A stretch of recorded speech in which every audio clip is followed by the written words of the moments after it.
आज है 8 नवंबर 2023 दिन बुधवार।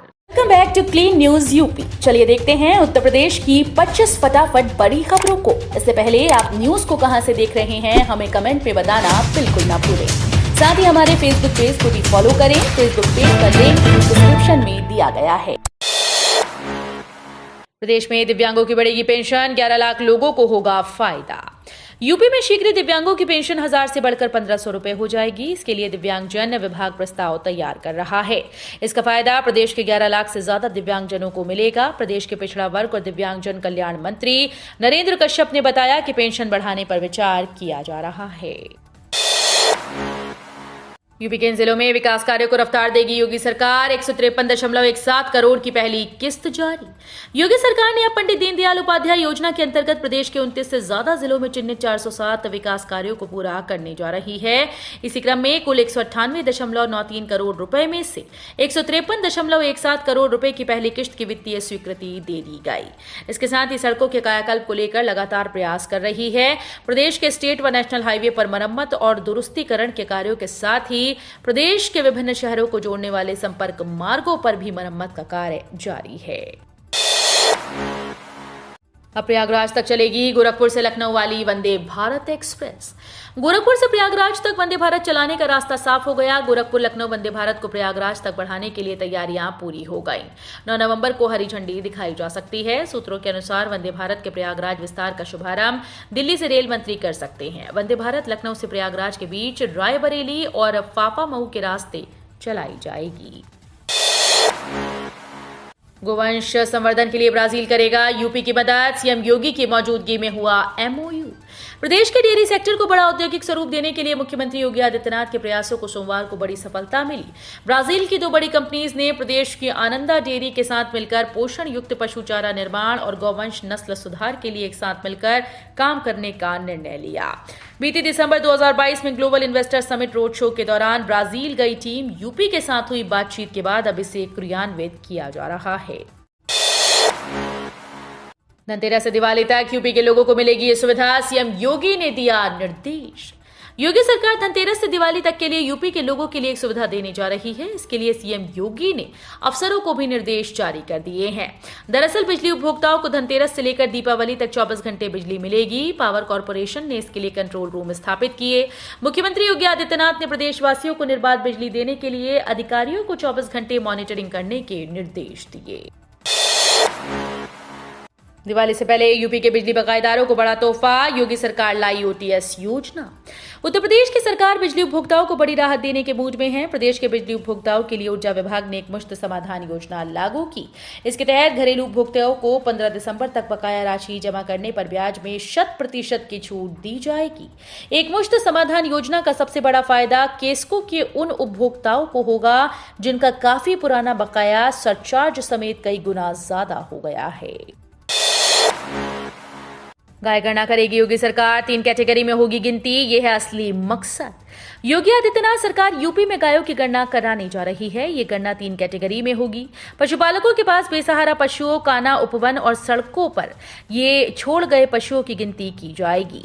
ये गिनती यूपी में गौवंश को बढ़ावा देने और उनकी रक्षा करने के मकसद से की जा रही है। गाय गणना के लिए आदेश जारी किए जा चुके हैं। एएनआई की एक रिपोर्ट के मुताबिक जल्द ही प्रदेश में गाय गणना का काम शुरू हो जाएगा। देव दीपावली पर 5 लाख पर्यटकों के आने की उम्मीद। अब एक किला होगा वाराणसी। सीएम योगी ने की सुरक्षा की समीक्षा। नित्य महोत्सव वाले उत्तर प्रदेश में आगामी दिनों में कई बड़े धार्मिक सांस्कृतिक आयोजन होने हैं। अयोध्या के दीपोत्सव के बाद काशी की देव दीपावली में भी लाखों की संख्या में पर्यटकों के आने की उम्मीद है। ऐसे में मुख्यमंत्री योगी आदित्यनाथ ने देव दीपावली पर वाराणसी कमिश्नरेट पुलिस की सुरक्षा संबंधित तैयारियों की समीक्षा की। अधिकारियों ने मुख्यमंत्री को बताया कि इस बार देव दीपावली पर 5 लाख से ज्यादा पर्यटकों के आने का अनुमान है। पुरानी पेंशन के लिए बुलंद की आवाज। कर्मचारी बोले मांग पूरी नहीं हुई तो लखनऊ में करेंगे प्रदर्शन। बरेली में विभिन्न कर्मचारी संगठनों के संयुक्त संघर्ष संचालन समिति की ओर से सिंचाई विभाग के परिसर में मंगलवार को कर्मचारियों ने एक बार फिर से पुरानी पेंशन स्कीम के लिए आवाज बुलंद की। कर्मचारियों ने नारे लगाते हुए कहा कि पुरानी पेंशन उनका हक है, बुढ़ापे का सहारा है।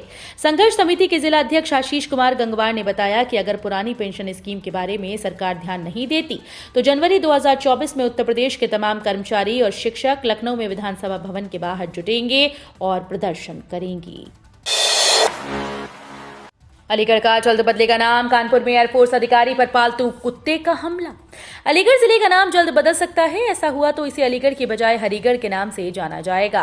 नाम बदले जाने को लेकर चर्चा लंबे समय से थी। अब अलीगढ़ नगर निगम ने प्रस्ताव पास कर दिया। प्रस्ताव को शासन के पास भेजा जा रहा है। मेयर प्रशासन सिंघल ने उम्मीद जताई कि जल्द ही इस प्रस्ताव को मंजूरी मिल सकती है। उधर कानपुर में एयरफोर्स स्टेशन के अंदर विंग कमांडर पर उनके पड़ोसी के पालतू कुत्ते ने हमला बोल दिया। योगी सरकार यूपी के 13 जिलों में मनाएगी जल दिवाली। योगी सरकार प्रदेश के 13 जिलों आगरा, बांदा, चित्रकूट, फिरोजाबाद, झांसी, कानपुर, लखनऊ, नगर, महोबा, मथुरा, मिर्जापुर, प्रयागराज, उन्नाव, वाराणसी में मंगलवार से 9 नवंबर तक जल दिवाली मना रहे हैं। नगर विकास अभिकरण निदेशक डॉक्टर अनिल कुमार ने ये जानकारी दी।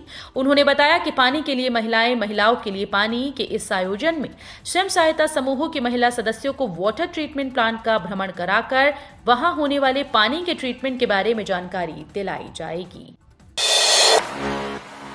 यूपी के 482 स्कूल नहीं खोज पाए कक्षा 1 में एडमिशन के लिए छात्र। उत्तर प्रदेश में प्रवेश को लेकर लगातार अभियान चलने के बाद भी प्रदेश के 482 स्कूल्स में कक्षा 1 में एक भी नया एडमिशन नहीं हुआ। स्कूल शिक्षा महानिदेशक ने ऐसे स्कूल्स की सूची जारी करते हुए तत्काल प्रवेश सुनिश्चित करने का निर्देश दिया। ऐसे में सबसे अधिक 40 स्कूल बरेली के हैं। 35 स्कूल्स के साथ आजमगढ़ दूसरे नंबर पर है। यूपी में पहली बार army day parade. River front व जनेश्वर मिश्र पार्क में बजेगा आर्मी बैंड। उत्तर प्रदेश के मुख्य सचिव दुर्गा शंकर मिश्र ने कहा कि लखनऊ में पहली बार 13 से 15 जनवरी तक आर्मी डे परेड का आयोजन होगा। इसके लिए लखनऊ खासतौर पर कैंट क्षेत्र में इस तरह की तैयारियां की जाएंगी ताकि लखनऊ आने वालों को सकारात्मक बदलाव का एहसास होगा। मुख्य सचिव ने संबंधित सभी अधिकारियों को आर्मी डे परेड की सभी तैयारियों को सेना विभाग के अधिकारियों के साथ समन्वय स्थापित कर समय से पूरा कराने के निर्देश दिए हैं। बीजेपी का मिशन 2024 प्लान। दिसंबर में होगी पिछड़ी जातियों के सम्मेलन, जनवरी में महाकुंभ। दिल्ली की बैठक में पिछड़ों को साधने पर बनी रणनीति को अब भाजपा ने प्रदेश में जमीन पर उतारने की तैयारी शुरू कर दी। पार्टी पिछड़ों को साधने के लिए जहां दिसंबर में सभी पिछड़ी जातियों के जातिवार सम्मेलन करेगी, वहीं जनवरी में प्रयागराज में ओबीसी महाकुंभ आयोजित करने की योजना है। इसमें प्रधानमंत्री नरेंद्र मोदी शामिल हो सकते हैं। भाजपा के राज्य मुख्यालय पर आयोजित ओबीसी मोर्चा के प्रदेश पदाधिकारियों की बैठक में इस मुहिम को लेकर विस्तार से चर्चा की गई। 9 नवंबर को अयोध्या में अंतर्राष्ट्रीय कथा धाम में होगी योगी कैबिनेट की बैठक। कई प्रस्तावों को मिलेगी मंजूरी। मुख्यमंत्री योगी आदित्यनाथ की अध्यक्षता में प्रदेश सरकार की कैबिनेट बैठक 9 नवंबर को अयोध्या स्थित अंतर्राष्ट्रीय कथा धाम में होगी। बैठक में उत्तर प्रदेश अंतर्देशीय जलमार्ग प्राधिकरण के गठन सहित अन्य प्रस्तावों को मंजूरी मिलेगी।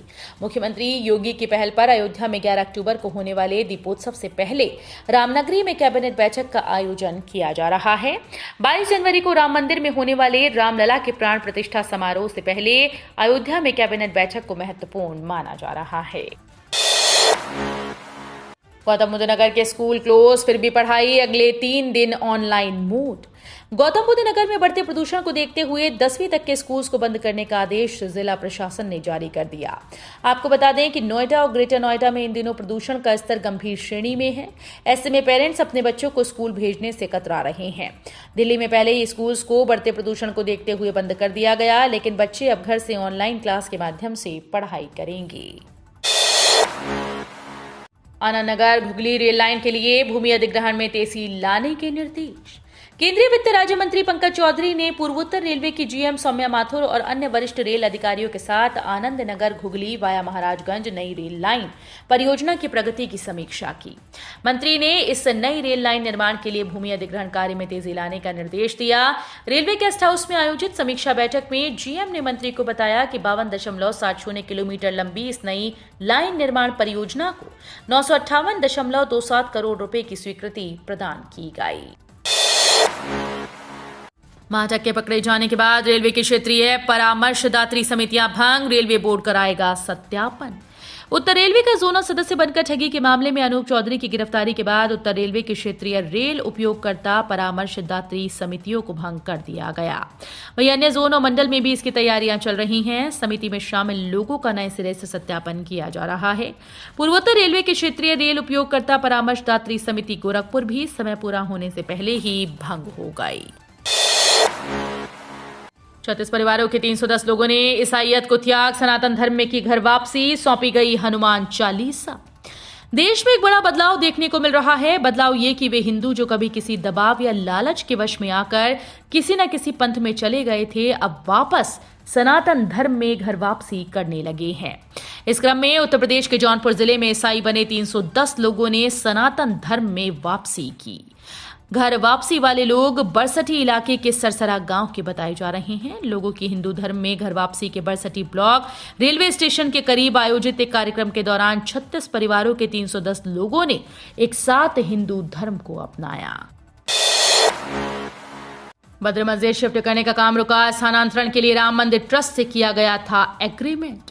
लगातार विरोध के चलते अयोध्या के पांजी टोला में बद्र मस्जिद को शिफ्ट करने का काम रोक दिया गया है। रामपथ के किनारे स्थित इस मस्जिद को शिफ्ट करने के लिए बद्र मस्जिद के केयर टेकर रईस अहमद और राम जन्मभूमि तीर्थ क्षेत्र ट्रस्ट के महासचिव चंपत राय के बीच एग्रीमेंट हुआ था, पर अयोध्या के अंजुमन मुहाफिज मकाबिर मसाजिद कमेटी के महासचिव मोहम्मद आजम कादरी ने इसका विरोध किया। सीएम योगी पीएम मोदी की इस पसंदीदा योजना में फिसड्डी निकले यूपी के ये 12 जिले, गिरेगी गांठ। प्रदेश सरकार द्वारा आयुष्मान कार्ड बनाने में पीछे चल रहे 12 जिलों को सख्त फटकार लगाई गई। दरअसल उत्तर प्रदेश में 12 जिले ऐसे हैं जो आयुष्मान भारत प्रधानमंत्री जन आरोग्य योजना का लाभ लाभार्थियों तक नहीं पहुंचा पाए। मुख्य सचिव दुर्गा शंकर मिश्र की ओर से ऐसे जिलों को सुधार के लिए चेतावनी दी गई है। 5% ब्याज पर 3 लाख का लोन, बिना गारंटी वाली स्कीम पर अब सरकार ने उठाया ये बड़ा कदम। प्रधानमंत्री विश्वकर्मा योजना को लागू करने की दिशा में एक महत्वपूर्ण कदम उठाते हुए कौशल विकास और उद्यमिता मंत्रालय ने इसके तहत प्रशिक्षण कार्यक्रम शुरू करने की घोषणा की। इस योजना का मकसद कारीगरों और शिल्पकारों को सशक्त बनाना है। राष्ट्रीय उद्यमिता और लघु व्यवसाय विकास संस्थान में 10 नवंबर 2023 तक ये प्रशिक्षण होगा। सीसीएसयू ने एमबीबीएस की कॉपी बदलने के खेल में 2 कर्मचारियों को दी क्लीन चिट। मार्च 2018 में कथित रूप से एमबीबीएस की कॉपी बदलने के खेल में चौधरी चरण सिंह विश्वविद्यालय ने 2 कर्मचारियों को क्लीन चिट दी। इन दोनों कर्मचारियों के खिलाफ जांच समिति को कोई सबूत नहीं मिले। खुलासे के बाद ये दोनों कर्मचारी निलंबित चल रहे थे। पूरे प्रकरण में शासन स्तर से बनी एसआईटी को भी 5 साल में किसी ठोस नतीजे पर नहीं पहुंची। हालांकि एसआईटी ने तत्कालीन 3 अधिकारियों को काम में लापरवाही का दोषी माना था। करीब 4 लाख संविदा कर्मियों का मानदेय बढ़ाएगी राज्य सरकार। राज्य सरकार के विभिन्न कार्यालयों में संविदा पर नियोजित कर्मियों का मानदेय और पारिश्रमिक बढ़ेगा। राज्य सरकार ने संविदा पर नियोजित कर्मियों के मानदेय, पारिश्रमिक के निर्धारण और पुनरीक्षण का निर्णय लिया। इसके लिए विकास आयुक्त की अध्यक्षता में कमेटी गठित की गई है। कमेटी के सदस्य सचिव सभी संबंधित विभागों के प्रधान सचिव या सचिव होंगे। प्राथमिक शिक्षक भर्ती में बेरोजगारों के 290 करोड़ 3 माह में वापस करेंगे। परिषदीय प्राथमिक स्कूल में प्रशिक्षु शिक्षक भर्ती में दिसंबर 2012 को दोबारा आवेदन करने वाले बेरोजगारों के 290 करोड़ रुपए 3 महीने में वापस किए जाएंगे। निर्भय सिंह समेत 50 अन्य की याचिका में सुनवाई के दौरान बेसिक शिक्षा परिषद के सचिव प्रताप सिंह बघेल ने 3 महीने में पूरी फीस करने का हलफनामा हाईकोर्ट में दाखिल किया है। तो ये थी आज की 25 फटाफट बड़ी खबरें। अगर आपको न्यूज पसंद आई हो तो वीडियो को लाइक और शेयर जरूर करें। धन्यवाद।